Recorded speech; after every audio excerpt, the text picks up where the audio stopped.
ফার্স্টে তোমাদের যে কাজটা করতে হবে সেটা হচ্ছে যে কোনো একটা ক্রোম ব্রাউজারে যাবে, তারপর হচ্ছে trysports.in নামে সার্চ করবে। ওখানে ডাউনলোডের একটা অপশন দেওয়া থাকবে, ডাউনলোড করবে। ডাউনলোড কমপ্লিট হলে ওখানে আপডেট নামে একটা অপশন থাকবে, অ্যাপসটাকে আগে আপডেট করবে।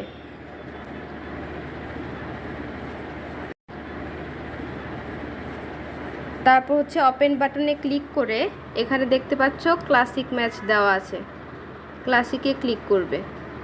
ক্লিক করার পর এখানে প্লেয়ার্স নামে একটা অপশন আছে, এখানে দেখো 40 থেকে 48 জন, যে যতজন জয়েন করবে তত দেখাবে। এখানে ক্লিক করবে। ক্লিক করার পরে যেমন দেখো এখানে তুমি যখন জয়েন করেছে তোমার নাম্বার 1 নম্বরে যে নাম আছে, রুমে গিয়ে তোমরা তত নাম্বারে গিয়ে জয়েন করবে।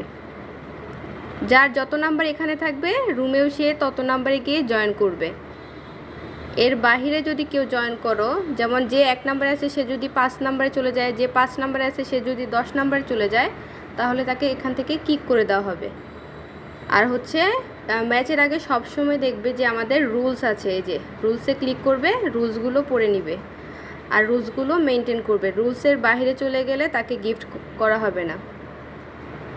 আর ম্যাচ শেষ হওয়ার পরে 15 থেকে 20 মিনিট পর তোমাদের যে গেম প্লে থাকবে সেটা আমাদের এখানে আপলোড করে দেওয়া হবে।